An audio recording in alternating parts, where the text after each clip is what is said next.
So welcome back to our channel. So നമ്മളിന്ന് പഠിക്കാൻ പോകുന്നത് ഡേറ്റ സ്ട്രക്ചർ, അതായത് CST 201 മൊഡ്യൂൾ 1-ൻ്റെ നെക്സ്റ്റ് ടോപ്പിക്കാണ്, ഇമ്പോർട്ടൻറ്റ് ടോപ്പിക്കാണ്. നമ്മൾ എന്താണ് അൽഗോരിതം കോംപ്ലക്സിറ്റീസ് പഠിച്ചായിരുന്നു ഇല്ലേ? നമുക്ക് രണ്ട് അൽഗോരിതം കോംപ്ലക്സിറ്റീസ് ആണ് ഉള്ളത്.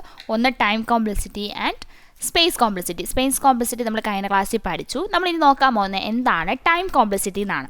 സോ സ്പേസ് കോംപ്ലക്സിറ്റി നമ്മൾ എന്താണ് മെയിൻലി പഠിച്ച ഒരു ഇൻസ്ട്രക്ഷൻ സ്പേസ് അല്ലെങ്കിൽ ഒരു അൽഗോരിതം എക്സിക്യൂട്ട് ചെയ്യുന്നതിന് മുമ്പ് ഒരു അൽഗോരിതം ഒരു പ്രോബ്ലം സോൾവ് ചെയ്യാൻ ചെയ്യുന്ന ടൈമിൽ എത്ര സ്പേസ് ടേക്കൺ ഔട്ട് ചെയ്യുന്നു, അതിൻ്റെ ടോട്ടൽ സ്പേസ് കാൽക്കുലേറ്റ് ചെയ്യുന്നതാണ് സ്പേസ് കോംപ്ലക്സിറ്റി.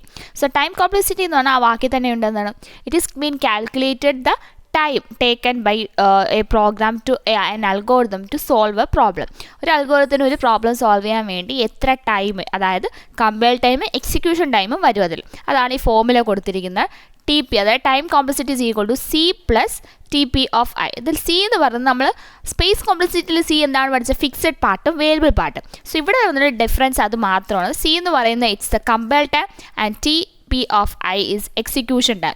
എക്സിക്യൂഷൻ ടൈമിൻ്റെയും കമ്പയർ ടൈമിൻ്റെയും ഒരു സമ്മാണ് എന്ത്, നമ്മുടെ ടൈം കോംപ്ലക്സിറ്റി എന്ന് പറയുന്നത്. സോ നമുക്കൊരു എക്സാമ്പിൾ നോക്കാം. എക്സാമ്പിൾ നോക്കുന്നതിന് മുമ്പ് ഈ ടൈം കോംപ്ലക്സിറ്റി മെയിൻലി കാൽക്കുലേറ്റ് ചെയ്യുന്നത് using the method frequency count എന്ന് പറഞ്ഞൊരു മെത്തേഡ് യൂസ് ചെയ്താണ് ടൈം കോംപ്ലക്സിറ്റി നമ്മൾ കാൽക്കുലേറ്റ് ചെയ്യുന്നത്. സോ ആ ഫ്രീക്വൻസി കൗണ്ടിൽ ഒരു 5 കണ്ടീഷൻസ് പറയുന്നുണ്ട്. ആ കണ്ടീഷൻ വെച്ചാണ് നമ്മൾ അതെന്ത് തീരുമാനിക്കുന്നത്. ഓക്കെ, സോ നോക്കിക്കുക. ഫസ്റ്റ് പറഞ്ഞാൽ കമൻസ് ഓർ ഡിക്ലറേഷൻ, അതായത് നമ്മൾ എഴുതുന്ന അൽഗോരിതം അല്ലെങ്കിൽ പ്രോഗ്രാമിൽ കമൻസ് ഓർ ഡിക്ലറേഷൻ വന്നാൽ അത് 0 സ്റ്റെപ്പായിട്ട്, അതാണ് അതിൻ്റെ ഫ്രീക്വൻസി കൗണ്ട് യൂസ് ചെയ്യണം. ഓക്കെ, 0 സ്റ്റെപ്പ് ആയിരിക്കും. അസൈൻമെൻറ്റ് സ്റ്റേറ്റ്മെൻറ്റ് ആണെങ്കിൽ 1 സ്റ്റെപ്പ്. ലൂപ്പ് കണ്ടീഷൻ ഫോർ എന്നിൻ്റെ ലൂപ്പ് കണ്ടീഷൻ ആണെങ്കിൽ n+1 സ്റ്റെപ്പ്. അതേപോലെ ബോഡി ഓഫ് ദ ലൂപ്പ് ആണെങ്കിൽ n സ്റ്റെപ്പ്. റിട്ടേൺ ആണെങ്കിൽ 1 സ്റ്റെപ്പ്. സോ ഇങ്ങനെ 5 കണ്ടീഷൻസ് ആണ് മെയിൻലി ഫ്രീക്വൻസി കൗണ്ടിൽ കൊടുത്തിട്ടുണ്ട്. ഈ അൽഗോരിതത്തിൽ ഈ പറഞ്ഞ കണ്ടീഷൻസിലൊക്കെ വരികയാണെങ്കിൽ നമ്മൾ അതിൽ സ്റ്റെപ്പ് എത്രയായിട്ട് ഈ പറഞ്ഞിരിക്കുന്ന അസൈൻഡ് സ്റ്റെപ്സ് ആയിരിക്കും എടുക്കുക. ഓക്കെ, ഒരു എക്സാമ്പിൾ നോക്കാം. സോ ഈ ഒരു എക്സാമ്പിൾ നോക്കിയാൽ sum equal to 0 for I is equal to 0, I less than n, I++. ബ്രേസസിൻ്റെ അകത്ത് sum equal to sum plus A of I. നമുക്ക് ഓരോ സ്റ്റെപ്പ്, അതായത് ഓരോ സ്റ്റെപ്പിന് ഓരോ ഫ്രീക്വൻസി കൗണ്ട് കൊടുക്കാം. Sum equal to 0 it is an assignment statement ആണല്ലേ. സമ്മിന് 0 എന്നുള്ളൊരു വാല്യൂ അസൈൻ ചെയ്തിരിക്കുന്നത്. സോ എത്ര സ്റ്റെപ്പായിരിക്കും? അസൈൻമെൻറ്റ് ആണെങ്കിൽ നമ്മൾ പറഞ്ഞു എത്ര സ്റ്റെപ്പാണ്, it's been calculated as 1 step ആയിരിക്കും. So 1 step. ഓക്കെ, അടുത്ത് for I is equal to 0, I less than n, I+1. It is a for loop ആണ്. സോ നമ്മൾ പറഞ്ഞു ലൂപ്പ് കണ്ടീഷനാണ് എന്താണ്, n+1 step. n+1 step. Okay, ഈ ലൂപ്പ് കണ്ടീഷൻ അകത്താണ്, അതായത് ബ്രാക്കറ്റിൻ്റെ അകത്താണ് ഈ sum equal to sum plus A of I കൊടുത്തിരിക്കുന്നത്. അതൊരു അസൈൻമെൻറ്റ് ആണ്, ബട്ട് അത് ലൂപ്പിൻ്റെ അകത്തായതുകൊണ്ട് അതെന്താണ്, ബോഡി ഓഫ് ദ ലൂപ്പാണ്. സോ ദിസ് ഇസ് ബോഡിയാണ്.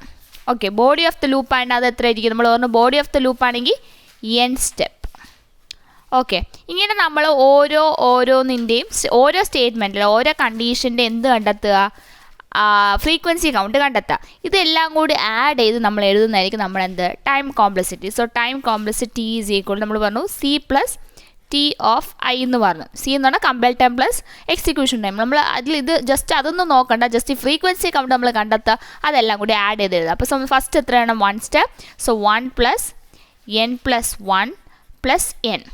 ടോട്ടൽ എത്രയായിരിക്കും, ബ്രാക്കറ്റൊക്കെ മാറ്റിയിട്ട് കൂട്ടുക. 2n+1 2n 2n+2 ആയിരിക്കും നമ്മളെ ടൈം കോംപ്ലക്സിറ്റി. ഈ ഒരു അൽഗോരിതം അല്ലെങ്കിൽ ഈ ഒരു പ്രോഗ്രാമിൻ്റെ ടൈം കോംപ്ലക്സിറ്റി എന്ന് പറഞ്ഞാൽ 2n+2 ആയിരിക്കും. നമുക്ക് വേറൊരു എക്സാമ്പിൾ നോക്കാം.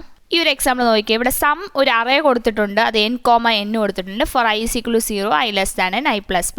ഒരു J എന്ന് പറഞ്ഞ ഒരു ലൂപ്പും കൂടി കൊടുത്തു, ഒരു S എന്ന് പറഞ്ഞാൽ അസൈൻ ചെയ്തു, ഒരു റിട്ടേൺ വാല്യൂ എല്ലാം ഉണ്ട്. നമുക്ക് ഇത് ഫ്രീക്വൻസി കൗണ്ട് ഓരോ സ്റ്റെപ്പിൻ്റെ നോക്കാം. ഫസ്റ്റ് എന്ന് പറഞ്ഞ ഒരു ഡിക്ലറേഷൻ ആണല്ലേ, ഇറ്റ് ഈസ് ബീൻ ഡിക്ലെയർഡ്. അതായത് സമ്മ് ഒരു ഇതുണ്ട്, n ഉണ്ട്, m ഉണ്ട്, അതേപോലെ ഒരു അറേ ഉണ്ടെന്നൊക്കെ ഡിക്ലെയർ ചെയ്യുന്ന സ്റ്റേറ്റ്മെൻ്റ് ആണ് ഫസ്റ്റ് സ്റ്റേറ്റ്മെൻറ്റ്. സോ അതിൻ്റെ എത്ര സ്റ്റെപ്പ് ആയിരിക്കും, ഡിക്ലറേഷനിൽ കമൻസ് എപ്പോഴും എത്ര ആയിരിക്കും, 0 സ്റ്റെപ്പ് ആയിരിക്കും. ഓക്കെ, അതിൻ്റെ ഫ്രീക്വൻസി കൗണ്ട് എത്രയായിരിക്കും, 0.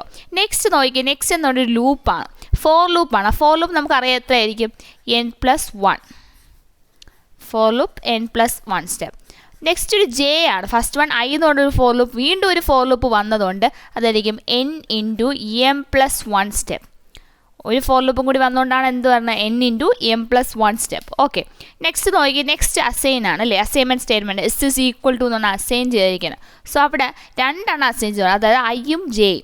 ഒരു അറേക്കകത്ത് 2 അസൈനാണ് ഇവിടെ നടന്നിരിക്കുന്നത്. ഇവിടെ നമ്മൾ പറഞ്ഞു ഐക്ക് n+1 സ്റ്റെപ്പ് n×m+1 സ്റ്റെപ്പ് എടുത്തതുപോലെ ഇവിടെ അസൈൻ ചെയ്യുന്ന സമയത്ത് നമ്മളിവിടെ എന്തായിരിക്കും ഈ ഐയും ജെയും ആണ് നമ്മളിവിടെ എന്നും എമ്മും ആയിട്ട് എടുക്കുന്ന സ്റ്റെപ്പ്.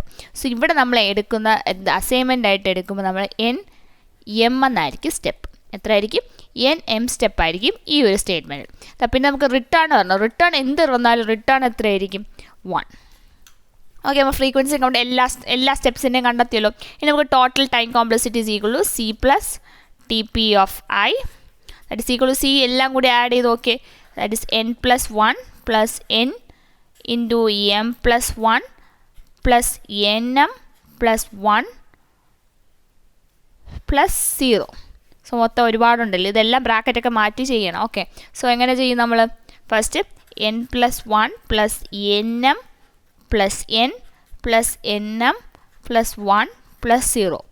ഓക്കെ, 2 nm ഉണ്ട്. So 2nm plus 2n plus 2.